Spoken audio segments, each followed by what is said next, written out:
Let's do this Tucker Carlson, DeSantis, Trump saga. This is a bit of a longer prelude and setup, but I'm curious about your guys' thoughts on this, on Ukraine here. So Tucker Carlson sent out a questionnaire to all of the potential presidential candidates about their views on the war in Ukraine and Russia's invasion. And DeSantis's response here is interesting. Let's just set that up and so we asked Mike Pence and Trump and all that, right? And he refers to, in this response, the Russian war in Ukraine as a, quote, territorial conflict. The most newsworthy response that we received was from Florida Governor Ron DeSantis. DeSantis has well-known views on many topics, of course, but until tonight, no one could really say with precision where he stood on the war in Ukraine, which is arguably the most important topic in the world. And now we know. DeSantis is adamantly opposed to the position that most Republicans in Washington have taken on Ukraine. DeSantis is not a neocon. Who knew?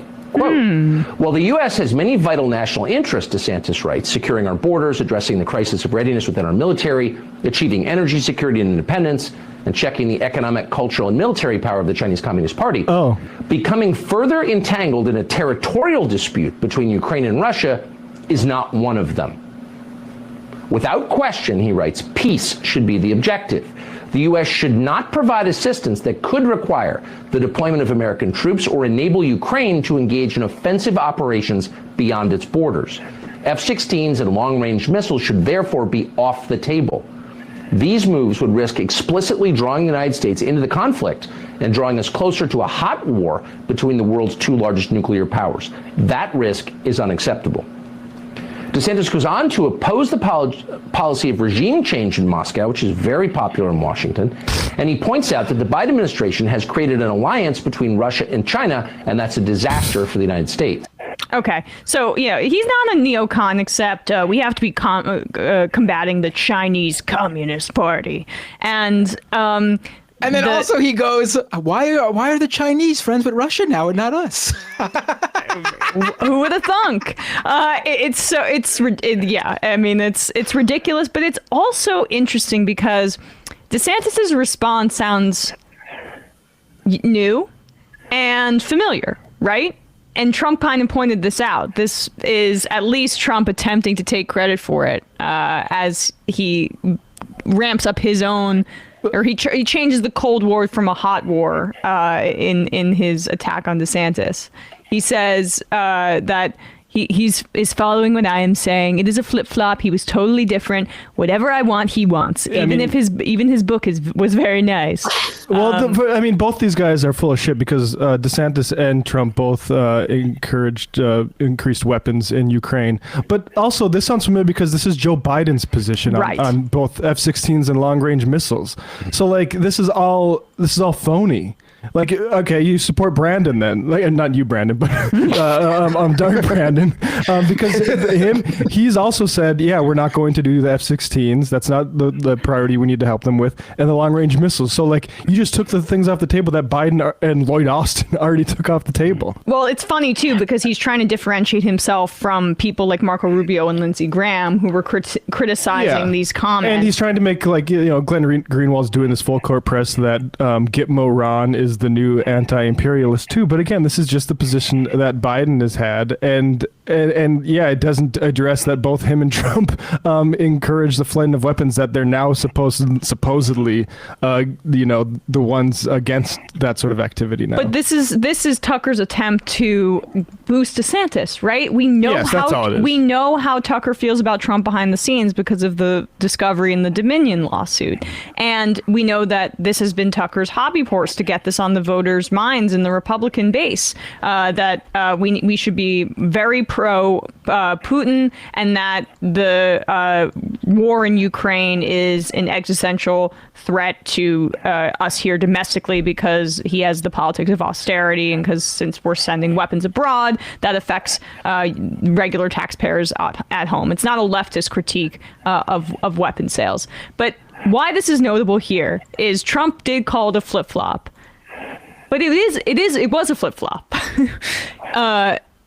This is audio of DeSantis in 2015 speaking with radio host Bill Bennett about assistance after the annexation of Crimea. Reports too of putting troops and arms in Ukraine and in neighboring NATO countries. Is that a good thing to do? Well, we in the Congress have been urging the president, and I've been to provide arms to Ukraine. Right. They want to fight their good fight. They're not asking us to fight it for them, and the president has steadfastly refused. And I think that that's a mistake. I think that when someone like Putin sees Obama being decisive, I think that whets his appetite to create more trouble in the area. And I think if we were to arm the Ukrainians, I think that would send a strong signal to him that he shouldn't be going any further. But I'm not optimistic that the administration will listen to us. Yeah. Anyway. Point is, all of these guys they're all full of shit, but yeah, I just wanted to point that out because he's not a consistent anti-war or anti-interventionist voice. Listen. When it's just Russia taking over a tiny portion of Ukraine, then it's a big fucking deal. All out war, we gotta go straight at them.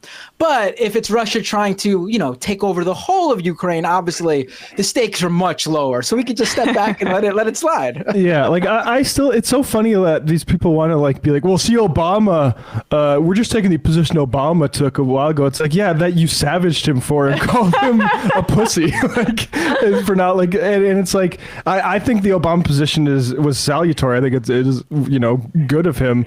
I also think while I think that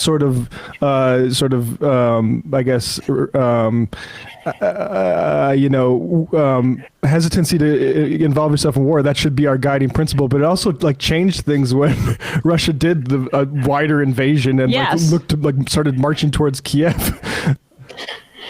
It's also interesting that DeSantis's two biggest worries, interestingly enough, are two things that aren't happening nor close to happening, and neither involves any worry about what Russia is doing or will do. His two worries are U.S. sending over our own troops, not happening, at least right now, as far as this is concerned. And then the second thing is Ukraine moving outside their border to fight, which again, something that's not happening and is nowhere close to happening either right now. His two worries are divorced from reality and have nothing to do with the invading party in Russia. It's also the Biden position, and rest assured that DeSantis is only taking the positions because of his campaign coming up, and that he's far removed from any sort of actual position of responsibility on that, or otherwise. I think Git Moran, the Guantanamo Bay torture laundering lawyer, would not be so anti-war. That's just absurd, and you're just doing a campaign contribution when you act like this is sincere. Go ahead, Brandon. Oh, no, I was going to say this is totally transparent. I mean, he's not anti-war. We don't have any anti-war candidates in the United States of America at the presidential level. Maybe Bernie sometimes, maybe. But I think, again, we're talking about something a little bit different here. Because essentially he has not stepped away from providing, more or less any Republican candidate hasn't stepped away from providing unlimited funding for the military industrial complex, selling weapons to Ukraine in a way that allows the war to be propagated infinitely into a quagmire. He doesn't have any peace plan in the works. He's not really trying any of that stuff. I would say this does remind me of 2016 Trump, though, among other things. And Biden obviously came out because this is just a right wing nativist position that we have better things to be spending money on at home than the war. Back in 2016 primaries, it was Trump, parading over the war in Iraq, the war in Afghanistan, how much of a boondoggle it was, both to get at the Republican Party, status quo politicians, specifically because he was the only one really taking this position, the only one who was saying these sorts of things, but also just to poke fun at Jeb Bush. And so I think that is a very attractive line to go down, especially now that we have a lot more of the QAnon sort of online Republicans who feel these kinds of nativist positions without really thinking them through. But, I just don't believe him. Like, yeah, I mean, it would be great if Ron DeSantis was for peace in Ukraine and between Ukraine and Russia. That would be really nice. But, he'll say this. Maybe he won't win the president. I won't even pretend like that's going to happen. But, he says this. He becomes president. He raises the military spending budget to like $18 trillion, half of which is going to Israel, half of which is going to Ukraine at that point. So, and then there's another, a few billion in like black money funds for our wars in Africa. But like, there's no way. It's not like there's no way it doesn't continue. Saudi Arabia will get some funds too. I want to react to something in the chat. Daniel Stewart probably wouldn't have been marching on Kiev if we had been sending more weapons earlier. So this is your retroactive critique. Obama was wrong, and we actually should have been flooding the zone with cash. And I think no. I think they probably would have invaded and have even more justification for it. So like I think that is I don't know what maybe you guys look back on this wrongly, but like even knowing what we know now, are you supportive of Obama's, like, say, the reaction to the Crimea invasion? And I am too. And I don't think that that is a complete counterfactual, and Putin's belligerence on this front, no one foresaw it for the most part, except for the Biden intelligence wing when he was in power. But it was a month before when they foresaw this invasion of Ukraine. It was not something that could have been predicted at that time period. So I disagree with that critique entirely. But like, this is what it comes back to, what we were talking about with Ro Khanna cozying up to David Sachs, libertarian buddy of Peter Thiel, because they have common ground on Yemen and anti-war positions. The libertarian right-wing position that is pushed by Tucker Carlson, people now, I guess, like Ron DeSantis is going to cosplay as it. It is not a tenable position. It is one that is based in like our taxpayer dollars aren't worth going over to support these savages in other countries for liberation. We need to bring that home and talk about cuts, but they never actually do end up cutting the military industrial complex because we don't have the political will in this country to do that. They just use that to bring people to their side so they can push broader austerity measures, and then in the end not end up touching the military industrial complex and just leaving those mechanisms in place for the next big bad like China. So being hawkish towards China does not make you anti-war, and the fact that Tucker Carlson is trying to square that circle, says everything you need to know about the libertarian anti-war position. All right, let's Speaking take of DeSantis, though, maybe we should, while we're on him, maybe we should talk about an even grosser thing coming from him, and that is apparently how this guy eats pudding. All right, unbelievable. Yes. Really, the most disturbing thing about DeSantis I think I've heard yet. I gotta say, I don't know why we talk about this. I don't give a shit about this at all. I'm sorry to pour cold water, but I do not give a fuck. We have this guy reportedly like in the room when people are having Ensure forced down their throats, but he eats pudding with his fingers. Right. Well, I mean, I think regular people hear this and they're going to question, what the fuck is going on there? Why would you eat pudding with your fingers? It's very weird. People like to pay attention to weird things, and this is something that hooks people onto how weird of a guy DeSantis is. No, maybe he wants to eat pudding out there, yeah. Force-fed in a tube down his throat. Maybe that would be easier for him. Yeah. Anyway, yeah, no. So he ate pudding with his fingers. 3 fingers. Scooping up pudding with 3 fingers. Who reports this? The Daily Beast, naturally. I mean, of course they do. Enshrined in the DeSantis lore is an episode from 4 years ago during a private plane trip from Tallahassee to Washington, D.C. in March of 2019. DeSantis enjoyed chocolate pudding dessert by eating it with 3 of his fingers, according to 2 sources familiar with the incident. Oh, man. Yeah. I mean, he's gross, but perhaps like... But I think this is also a key point in your theory, Emma, about like that he's just like weird. Yeah. And, like maybe not as marketable as every conservative pundit who wants... No, but that's the broader piece there in the Daily Beast. Like, we could obviously have fun with this pudding thing, but the broader piece is from people who have worked directly with him, saying that this guy's going to have real problems connecting on the campaign trail because he's just a weirdo. And this is coming from people who've worked with him, who ostensibly have the same politics of him, who I'm assuming are Donald Trump supporters, and that's why this stuff is coming out. Yeah. But anyway, I mean, that's an issue when you're in election season. This is like the stuff that honestly some people hear, and it makes them think twice about it. I think it's stupid as hell, but that's America, baby. I don't think anyone's thinking about this, Binder. And no one in the Republican primary is reading the Daily Beast. The thing where he pronounces thigh food on dates. Like, no one gives a shit about this anymore. Well, I know I'm actually inclined to say this stuff helps him with the Republican Party base, like eating with your hands, like being unable to pronounce words. Like, that's the kind of thing that really I imagine.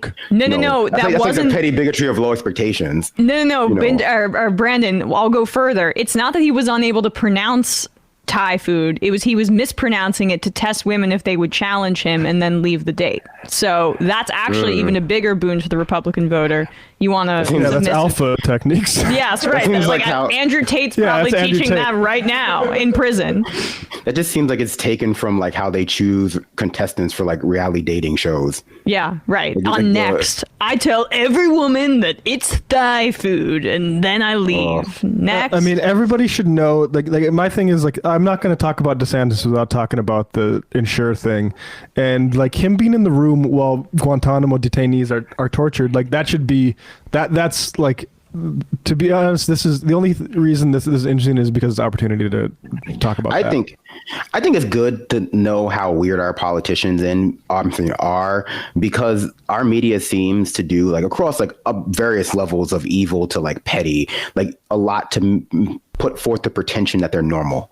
Like, and you saw a lot of that when like Trump was giving speeches, and if you watched the speeches, they went through like it was unintelligible, basically, glass houses, but unintelligible. He would go off on long rambling tirades about like water pressure and showers, and then he would maybe go back around to immigration like 15 minutes later. And if you read like the Cliff Notes version in the news, it'd be like totally normal speech. He gave some good points about immigration, et cetera, et cetera. So, I'm always in favor of these more tabloid-esque stories to like really hammer home that these people are weird just across the board. They're not really relatable, because a lot of our media is just PR for them. A lot of our media is just like, it's not weird that Donald Trump like never shakes hands with anybody. It's not weird that Hillary Clinton pretends to carry around a bottle of hot sauce. None of this stuff is weird. They're totally just you and I. Or that Klobuchar eats with a comb. This is the Klobuchar. If DeSantis is the Klobuchar of this election cycle, that does not bode well for him. But both of them don't have utensils in place, and so they're using weird mechanisms. Yeah, Trump recently last year in his like Iowa speeches has highlighted this like